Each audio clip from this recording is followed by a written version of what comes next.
नमस्कार, स्वदेश न्यूज देख रहे हैं आप। मैं हूं आपके साथ ईसा अहमद। मध्यकाल में आज बात करेंगे साल 2028 में महाकाल की नगरी उज्जैन में होने वाले सिंहस्थ की तैयारियों की। सिंहस्थ को नव्य, दिव्य और भव्य बनाने के लिए सरकार संकल्पित है। साल 2022 के बाद उज्जैन में विकास कार्यों ने अभूतपूर्व गति पकड़ी है। मुख्यमंत्री डॉक्टर मोहन यादव ने कहा कि सिंहस्थ केवल विश्व का सबसे बड़ा आध्यात्मिक समागम नहीं, बल्कि हमारी सरकार के लिए गौरव का विषय है। सिंहस्थ 2028 में 30 से 40 करोड़ श्रद्धालुओं के आने की संभावना है और इसी को ध्यान में रखते हुए वर्ष 2004 और 2016 के सिंहस्थ के अनुभवों के आधार पर आगामी आयोजनों की तैयारियां और व्यवस्थाओं को अधिक सशक्त एवं सुव्यवस्थित बनाया जा रहा है। उज्जैन की प्रबंधन व्यवस्था और आधारभूत तैयारियां भी पहले की अपेक्षा कई अधिक सुदृढ़ हुई हैं। साथ ही पूर्व अधिकारियों और विशेषज्ञों के अनुभवों का लाभ लेते हुए कार्यशालाओं में लगातार इनके माध्यम से विशेष प्रबंधन संबंधी प्रशिक्षण भी दिया जा रहा है। दरअसल मुख्यमंत्री डॉक्टर मोहन यादव शनिवार को उज्जैन में सिंहस्थ 2016 के अनुभव 2028 के संकल्प विषय पर हुई एक वृहद प्रशिक्षण कार्यशाला को संबोधित कर रहे थे। उन्होंने कहा कि हर 12 साल में होने वाला सिंहस्थ भारत की ही नहीं बल्कि विश्व की सबसे बड़ी धार्मिक मेलों में आयोजनों में शामिल है। ये हमारी अपनी समृद्ध भारतीय संस्कृति, दर्शन, पीढ़ियों से चली आ रही विरासत, अटूट आस्था, हमारी आध्यात्मिक परंपराओं का समागम है। मुख्यमंत्री ने कहा कि हम सिंहस्थ 2028 को नव्य प्रारूप में भव्य और दिव्य के साथ आध्यात्मिक बनाने की ओर बढ़ रहे हैं। इसके लिए हमारी सभी तरह की प्रबंधन एवं तैयारियां तेजी से जारी हैं। हम सब मिलकर पूरी निष्ठा, लगन और समर्पण से काम करेंगे, तभी सिंहस्थ एक नई मिसाल कायम करेगा। तो आइए आपको सुनवाते हैं क्या कहना है मध्य प्रदेश के मुख्यमंत्री डॉक्टर मोहन यादव का तैयारियों पे, व्यवस्थाओं पे। आप देखो उज्जैन का कितना समय बदल गया है। 2022 के बाद ये बड़ा पैमाने पे एक सहायता मिलेगी। जब हम बाकी मेहमानों को रोकने के लिए भी इसका भी प्रबंधन देखेंगे तो बड़े पैमाने पे इसका लाभ मिलेगा। स्नान के लिए तो बता ही दिए घाट कितने, और 2016 हो या 4 हो, हमको बाहर से आने वाले मार्ग कम पड़ रहे थे। वहाँ से जो रोड की जो चौड़ाई थी, बड़े पैमाने पे दबाव बनता था, वो सारे दबाव इस बार भगवान की दया से अपने पास खत्म करने का प्रयास किया। कोई रोड ऐसा नहीं बच रहा है जिसको 4 लेन नहीं किया, कोई रोड ऐसा नहीं जिसको चौड़ा नहीं किया। एक प्रयोग 2016 में किया था, उसका लाभ भी मिलेगा। हम सब ध्यान रखेंगे कि शमशान घाट के पहले, बल्कि बड़े पुल के उधर ही जब भी स्नान का मौका आता तो उधर ही करते थे। इधर पानी नहीं रहता, जो पानी होता तो स्नान नहीं कर पाते। अब की बार ये बदलाव आएगा। पिछली बार 2016 में वाल्मीकि घाट पे स्नान कराया था बड़ी चुनौतियों के बीच, लेकिन अब आप देखो उज्जैन। तो सुना आपने किस प्रकार मध्य प्रदेश के मुख्यमंत्री डॉक्टर मोहन यादव ने मीडिया के माध्यम से दोहराया कि सरकार का एक संकल्प है सिंहस्थ को ऐतिहासिक बनाने का, और पिछले सिंहस्थों से भी सरकार लगातार सीख रही है। वरिष्ठ अधिकारियों से चर्चा की जा रही है। अनुभव के आधार पर आगामी सिंहस्थ को भव्य बनाया जाएगा, दिव्य बनाया जाएगा और श्रद्धालुओं के लिए एक ऐतिहासिक अनुभव बनाया जाएगा। 2028 में होने वाला सिंहस्थ माना जा रहा है कि इस बार का सबसे दिव्य, भव्य और नवाचारों से भरा हुआ सिंहस्थ होने वाला है, जहां पर तकनीक का सदुपयोग किया जाएगा, सुरक्षा व्यवस्था की जाएगी, श्रद्धालुओं के रुकने, श्रद्धालुओं के पहुंचने की उत्तम व्यवस्था होगी।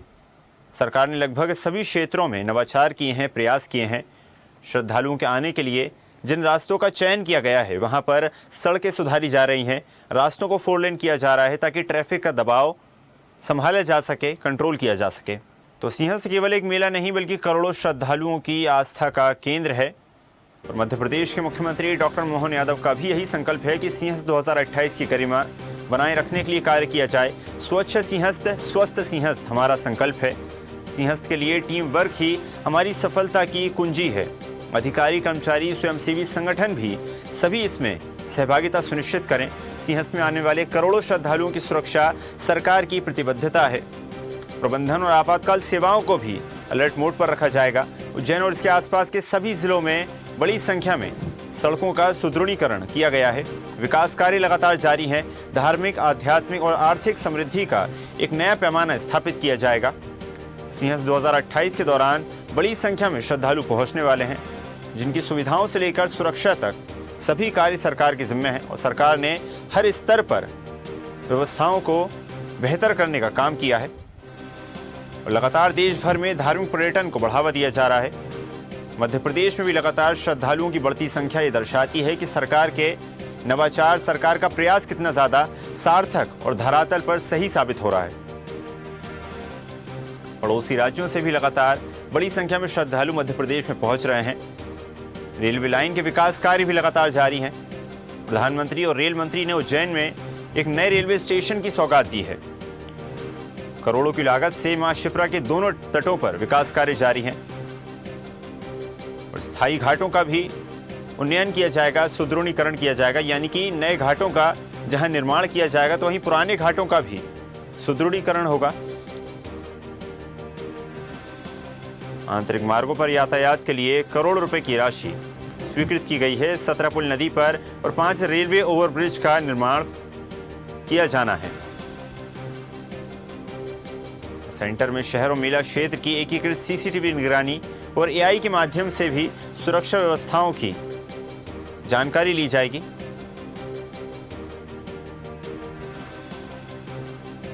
और उज्जैन झालावाड़ के साथ साथ अनेक क्षेत्रों में 2 लेन रोड को 4 लेन करने की तैयारी है, जिससे श्रद्धालुओं के दबाव को कंट्रोल किया जा सके।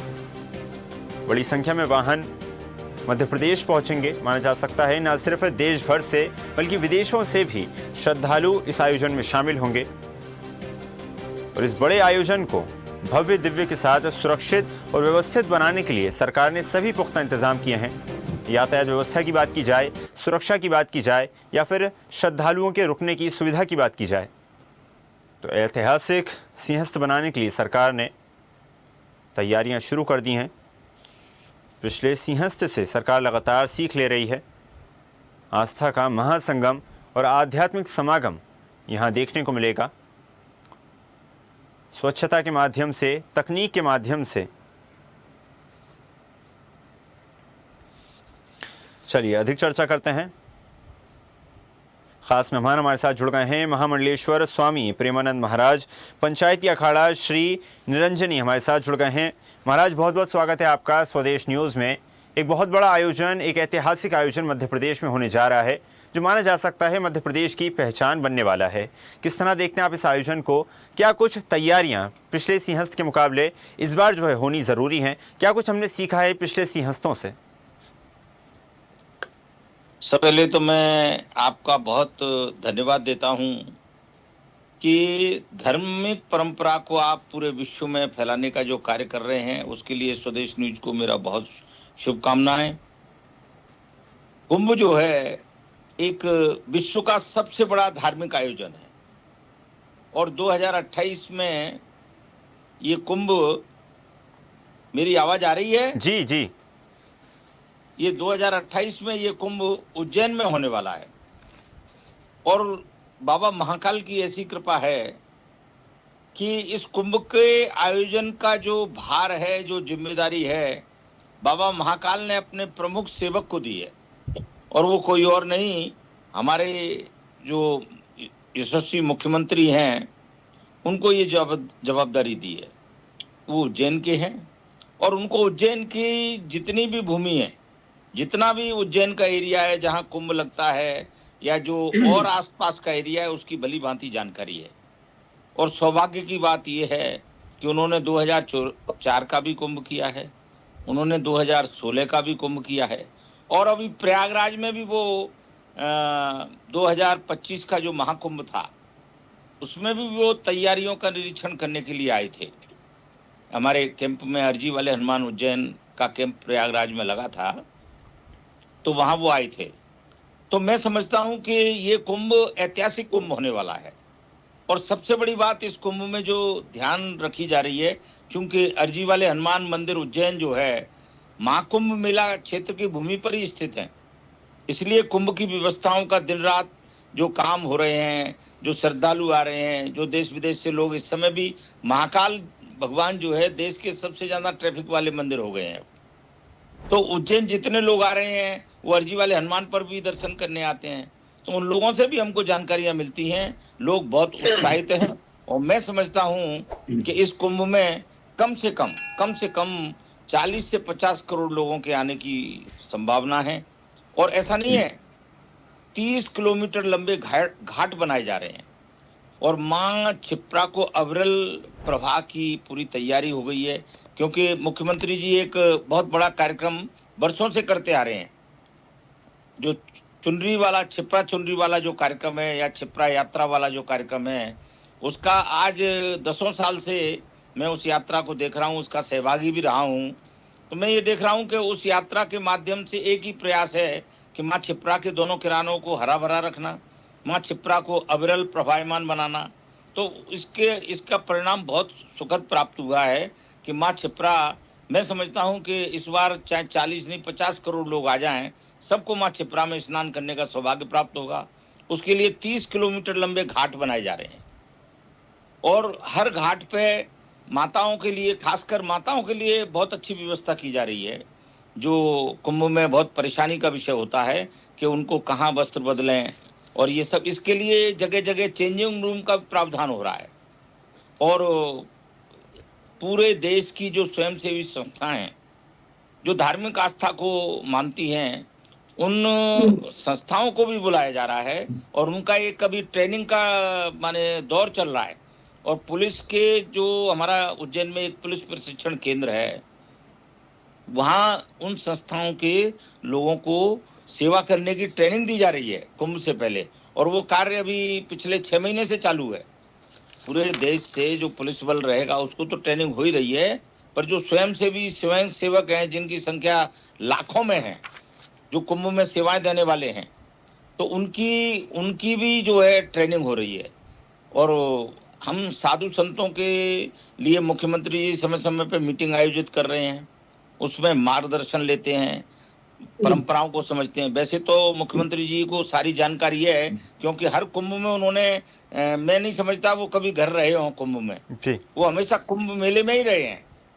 इतने कुंभ तो मेरे उनके साथ हो गए हैं, तो वो हमेशा कुंभ मेले में ही रहे हैं और दिन रात वो संतों की सेवा में ही रहे। पिछले 2-3 कुंभों का तो मैं देख रहा हूँ। तो इसलिए मैं समझता हूँ ये कुंभ जो है बहुत दिव्य होने वाला है। अच्छा, एक बात और मैं आपको यहाँ बता दूं जी। कि आप ये जानकारी मानिए कि अकेले उज्जैन में ही कार्य नहीं हो रहे हैं, तो इंदौर में भी हो रहे हैं, ओंकारेश्वर में मां नर्मदा पे घाट बड़े बड़े बन रहे हैं, और खंडवा में घाट बन रहे हैं, रतलाम में विकास कार्य चल रहा है। माने उज्जैन के 200 किलोमीटर के एरिया, क्यों जहां से पब्लिक आएगी चारों तरफ, वहां सब जगह ये बात मान के चल रहे हैं कि किसी रोड से 5 करोड़ आना है, किसी रोड से 10 करोड़ आना है, जी। किसी रोड से 20 करोड़ आना है।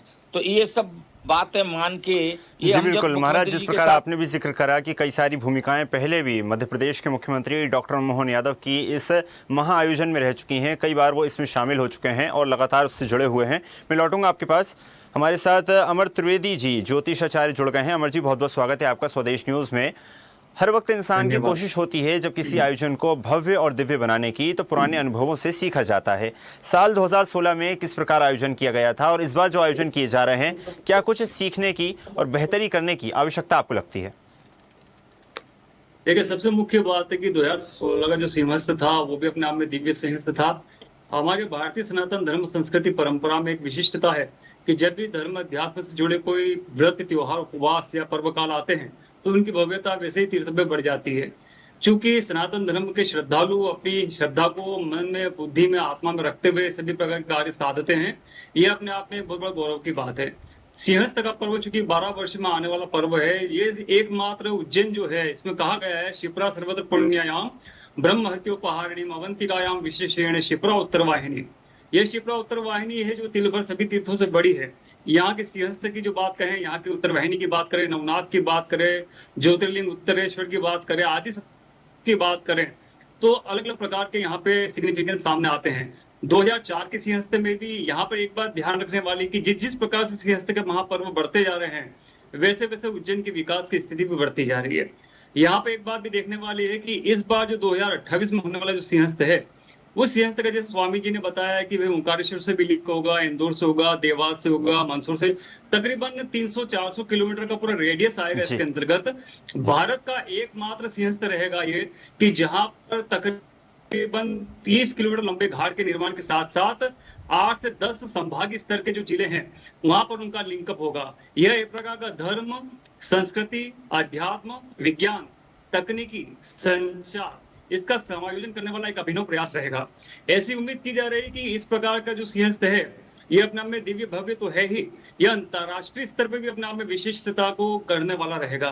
ऐसा भी कहा जा सकता है कि इस दौरान जो सिंहस्थ होगा, जो नई जनरेशन है, नए युवा है, वर्तमान के सनातन को मानने वाले युवा है, जो विज्ञान के युवा है, वे भी इस महापर्व काल को अनुभूत करते हुए धर्म अध्यात्म के साथ साथ वैज्ञानिक दृष्टिकोण से इसको अनुभव करेंगे। साथ ही एक बात और कहने वाली है कि जिस प्रकार ओजोनाइजेशन किया गया था 2016 में शिप्रा के जल का, वैसे ही एक उम्मीद यहाँ की जा रही है कि जो शिप्रा का जल होगा 30 किलोमीटर लंबे घाट होंगे, उस जल में संपूर्ण घाट का पूरा जल सिर्फ एक लिमिटेड कंडीशन वाला ना हो, एक पूरे एरिया का जो जल है उसको पूरी तरह से ओजोनाइजेशन किया जाए, ताकि सिंहस्थ का जो स्थान है वो शुद्धि सिद्धि के साथ साथ स्वास्थ्य के दृष्टिकोण से भी अनुकूल हो। साथ ही जिस प्रकार घाट के आसपास के जो मंदिर है जिनका जीर्णोद्धार चल रहा है, जिनका नवीनीकरण चल रहा है और जिनके मॉन्यूमेंट्स पे काम किया जा रहा है, जिससे उसकी ऐतिहासिकता, उसकी पौराणिकता सामने दिखाई दे, जो आने वाले श्रद्धालु है, जैसे कि महाराज जी ने भी कहा है, हम भी कहेंगे कि 30 किलोमीटर लंबे घाट है, जो जहां पे होगा वहां से वो प्रवेश करेगा, तो चारों ही दिशाओं में यदि शिप्रा के तट पे आता है तो उसका सिंहस्थ का स्नान पूर्ण होगा, सफल होगा। जी बिल्कुल।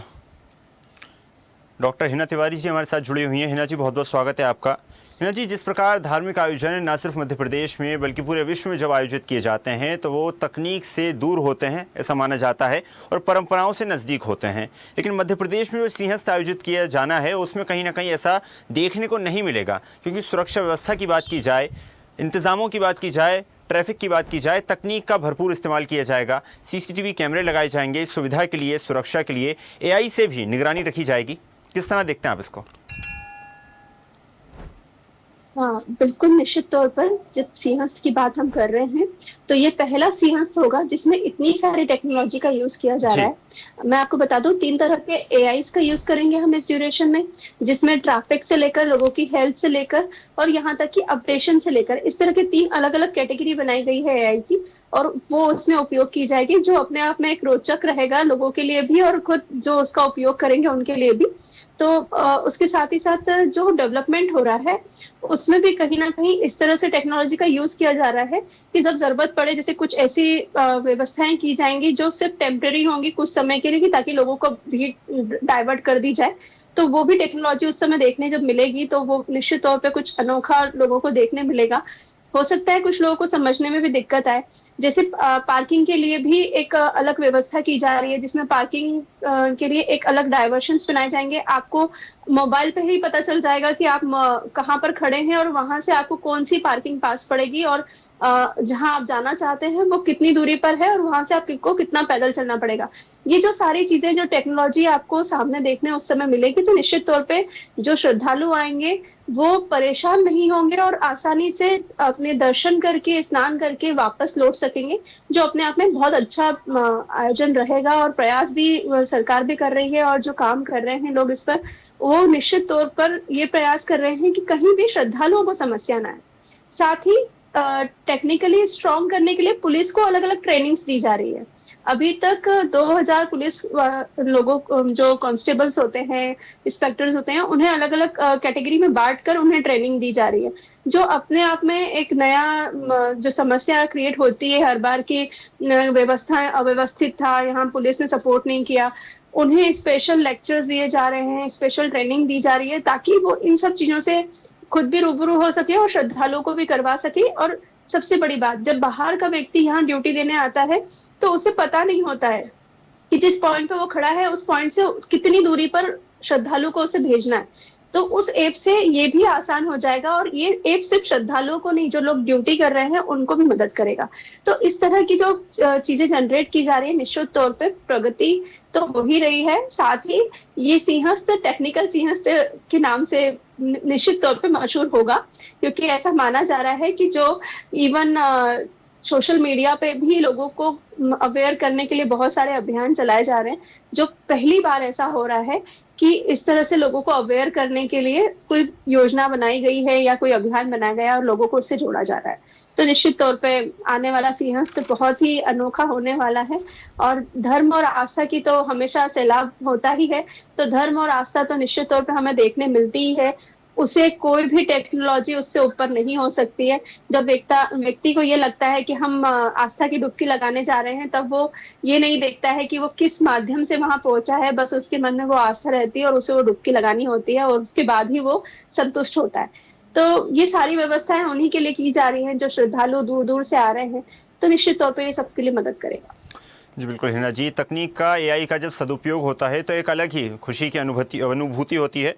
मैं लौटूंगा हिना जी आपके पास। रमेश शर्मा जी वरिष्ठ पत्रकार हमारे साथ जुड़े हुए हैं। रमेश जी, मध्य प्रदेश की राजनीति को भी, मध्य प्रदेश की अर्थव्यवस्था को भी बखूबी समझते हैं। रमेश जी, जिस प्रकार धार्मिक पर्यटन को पिछले कुछ सालों में बढ़ावा दिया जा रहा है और एक बड़ा आयोजन मध्य प्रदेश में आयोजित किया जाएगा, किस तरह देखते हैं आप इस आयोजन को? साथ ही साथ जो इकोनॉमी बूस्ट मध्य प्रदेश की होगी इस आयोजन से, उसको?